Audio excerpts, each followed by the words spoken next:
month for us always means a new theme.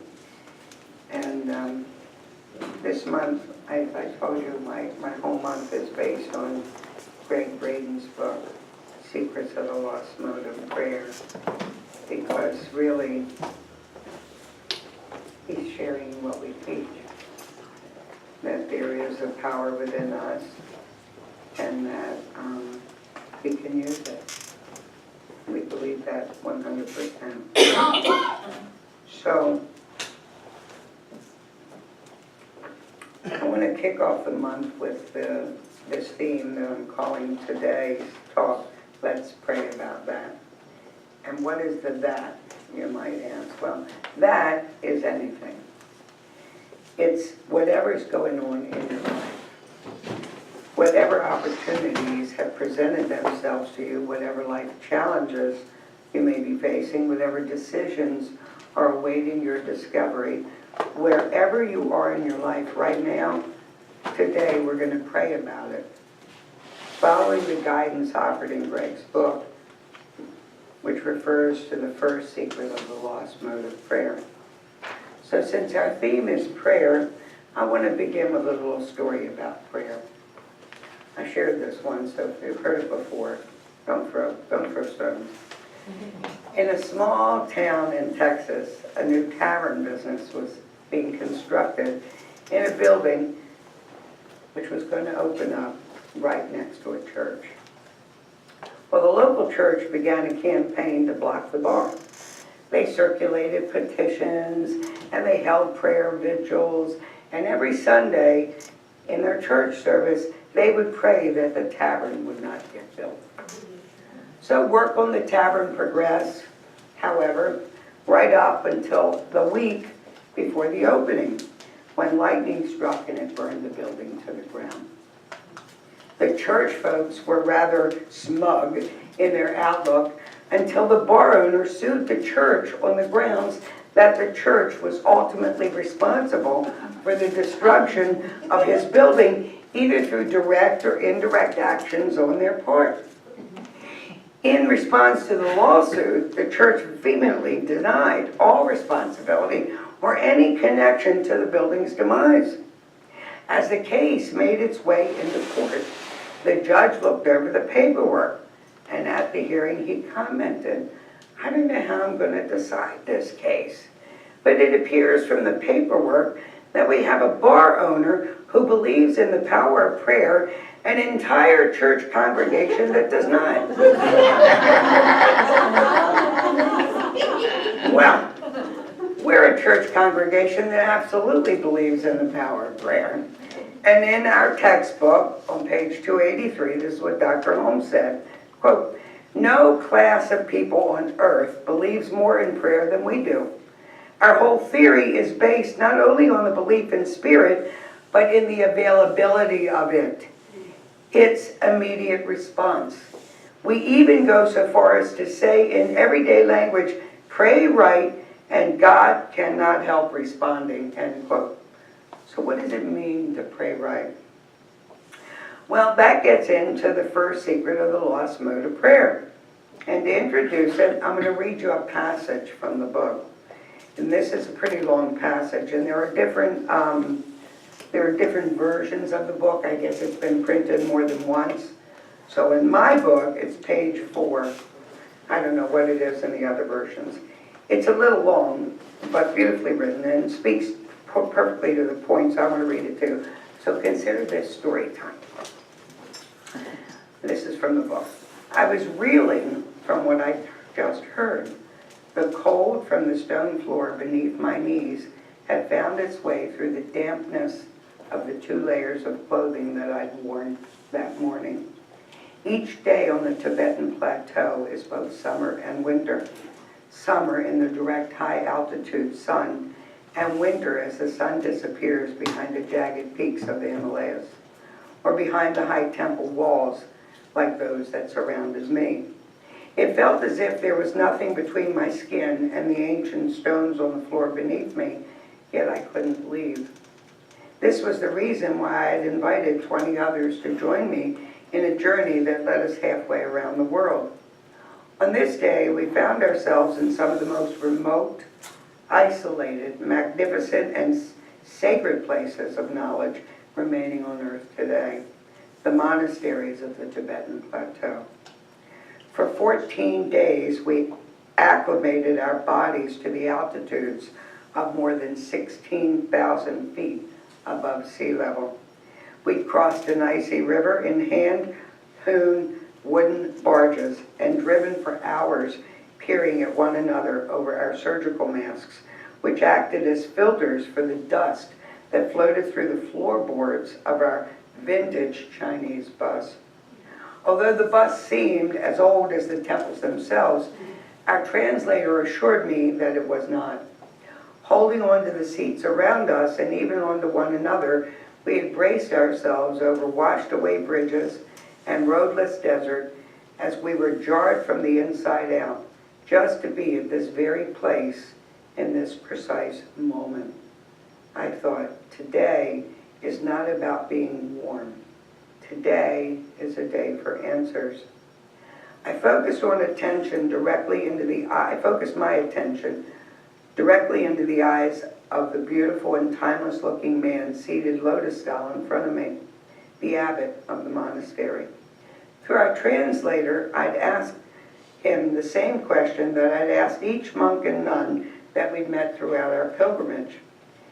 When we see your prayers, I began, what are you doing?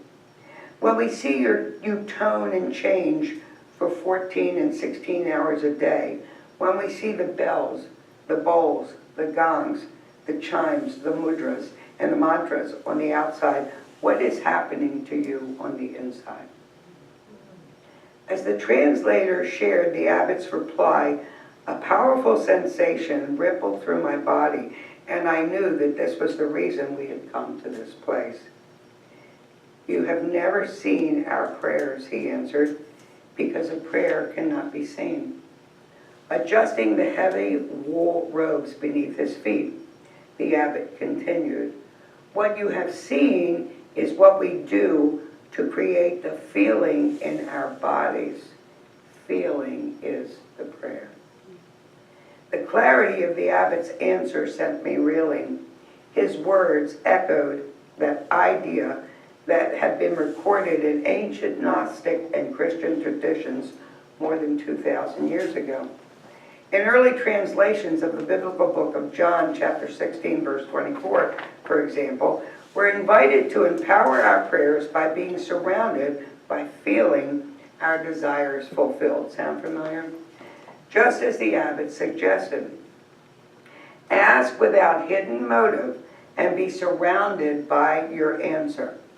For our prayer to be answered, we must transcend the doubt that often accompanies the positive nature of our desire. Exactly what we pray and teach.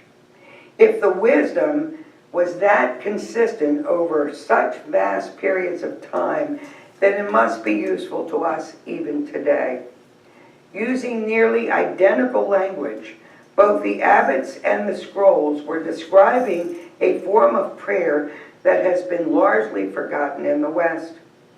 Dr. Holmes knew this when he wrote in our textbook on page 414, quote, feeling is at the center of the universe, and when reflected through our consciousness, sheds its glow wherever the thought travels.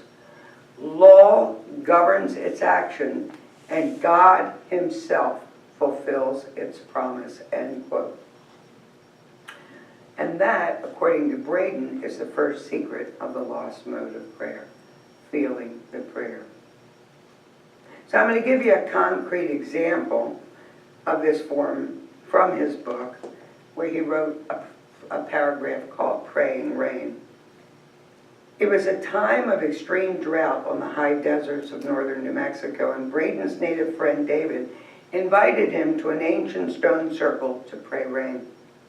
After meeting at the agreed-upon location, they took an early morning hike for a couple of hours to a place that David had been to many times before and knew very well. It was an earthen circle made of stones arranged in perfect geometries of lines and arrows just the way the hands of its maker had placed them long ago. What is this place? Braden asked. This is the reason we have come, David said. The stone circle is a medicine wheel that has been here for as long as my people can remember. He continued, the wheel itself has no power. It serves as the place of focus for the one invoking the prayer. Today we will pray rain. With that, David removed his shoes and placed his feet into the circle. After honoring the 4 directions, he slowly placed his hands in front of his face in a prayer position, closed his eyes, and became motionless. His breathing slowed down to being almost imperceptible. But after only a few moments, he took a deep breath, opened his eyes, and said, let's go. Our work here is finished. Braden was surprised. He was expecting to see dancing, or at least some chanting, and it ended so quickly. Already? I thought you were going to pray for rain, Braden said. No, David said, as he sat on the ground lacing up his shoes. I said that I would pray rain. If I had prayed for rain, it never would have happened. Got that? You see, prayers for rain empower drought. Now, isn't that what we teach? When we ask for something to happen, we give power to what is not. So, if David didn't pray for rain, what did he do in the middle of that medicine wheel for just a few moments? Simple. He began to have the feeling of what rain felt like. He felt the rain on his body, and he felt himself standing with his feet in the mud of his village plaza because there had been so much rain. He smelled the rain on the earthen walls in the village and felt what it feels like to walk through fields of corn chest high because there's been so much rain. And feeling his prayer for rain, after he was finished, he felt appreciation and thanksgiving. This is how he prayed rain. Feeling is the prayer, the Tibetan abbots had said, paralleling the teachings of the great masters from the Native American as well as the Christian and Jewish traditions.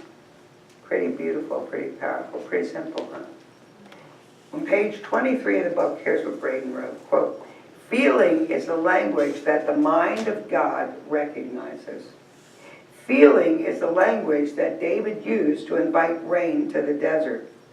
Because it happens in a way that's so straightforward and so literal, it's easy to see why we may have believed that this principle would be more complicated than it really is. It's just as easy to see how we could have missed it altogether. End quote. But in New Thought, we haven't missed it. We know this, even if we don't always practice it. In The Pathway of the Roses, on page 181, Christian Larson, one of the New Thought, pioneers, wrote, quote, and Jesus lifted his eyes and said, Father, I thank thee that thou hast heard me, and I know that thou hearest me always. That was from John 11:41.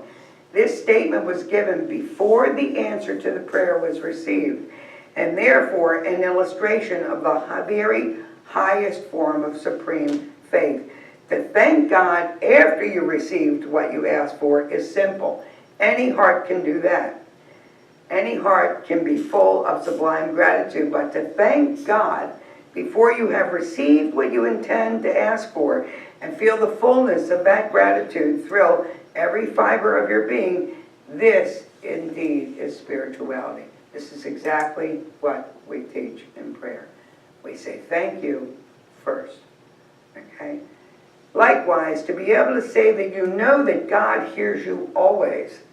Only the mind that is in the Spirit can make such a statement and pray in this manner, but that alone is real prayer, end quote.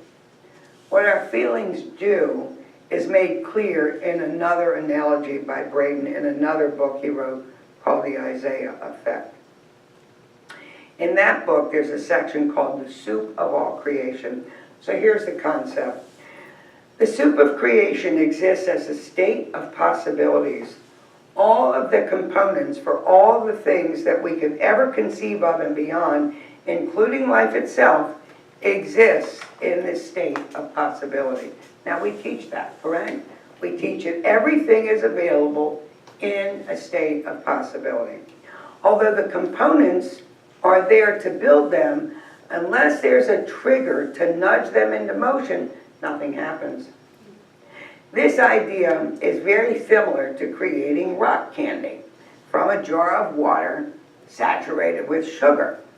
We may place many tablespoons of sugar into the water and watch the sugar dissolve and disappear.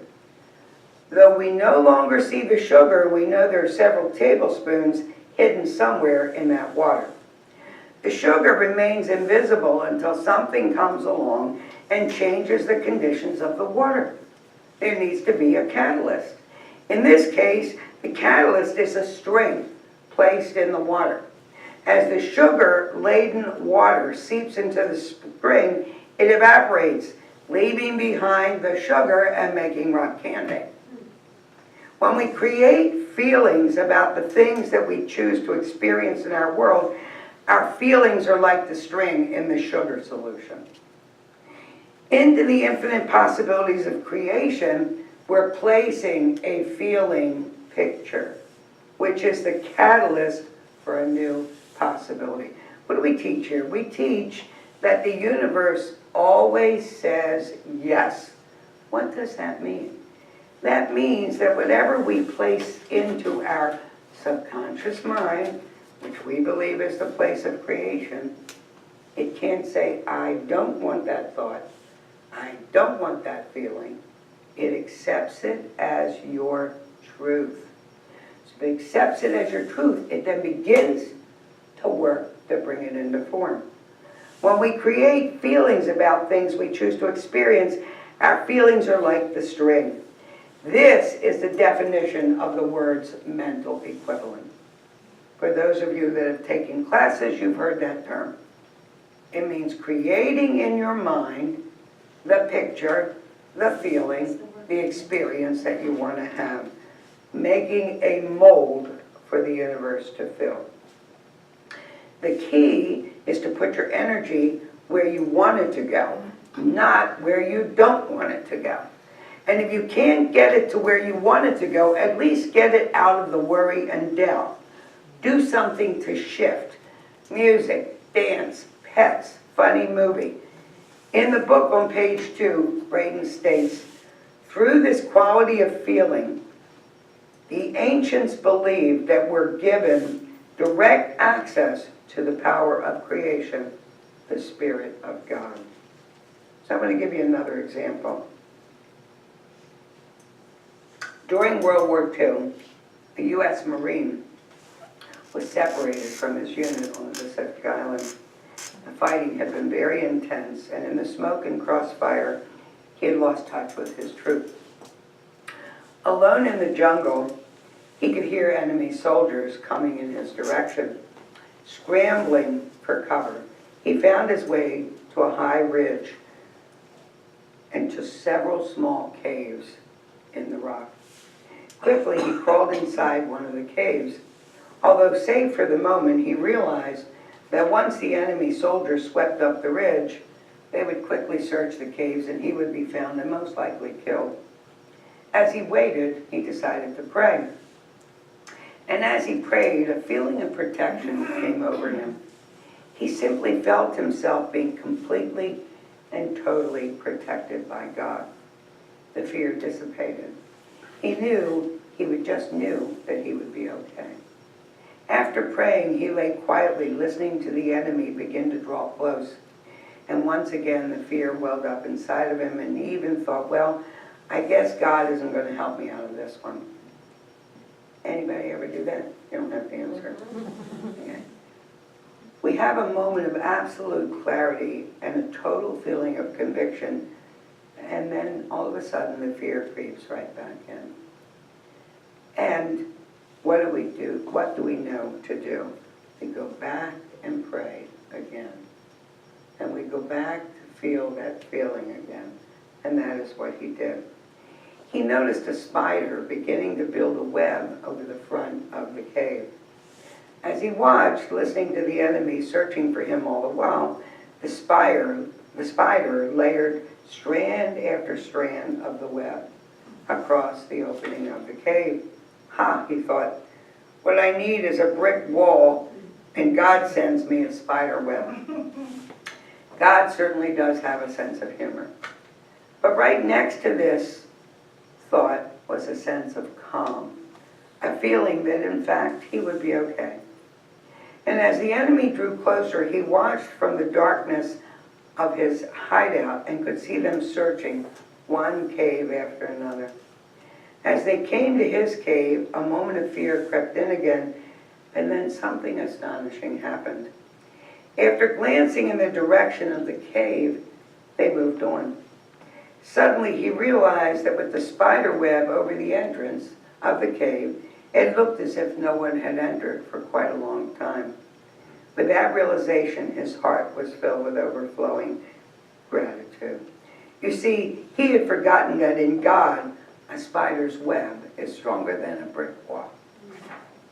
So, I want you to take a moment right now and think of something you'd like to experience in your life. It could be anything.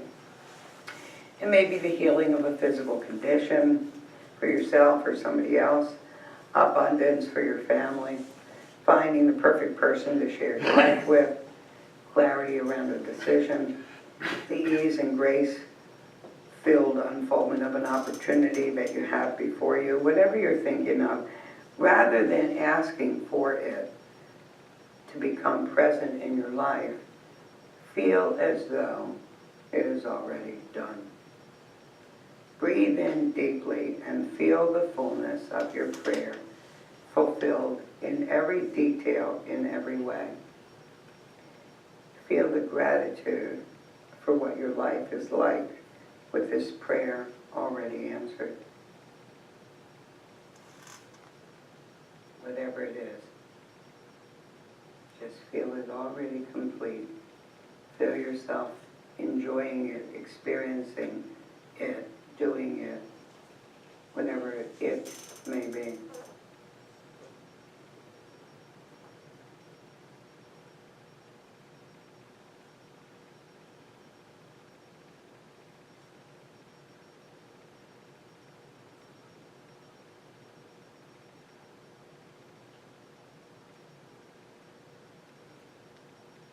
I'm going to pray us out. So in this moment, I am very clear that it's not just my thoughts, but my feelings, which are indeed a prayer unto themselves.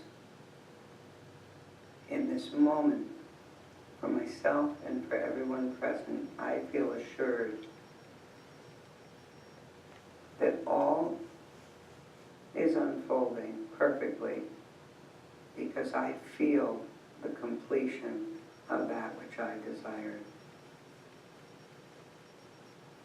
I feel the experience of that new relationship, of that healing, of that abundant flow of money, of that new job, of that new home, of that new relationship. And I feel what that experience feels like. Recognizing that these feelings are powerful and that I am placing them into the law of creation,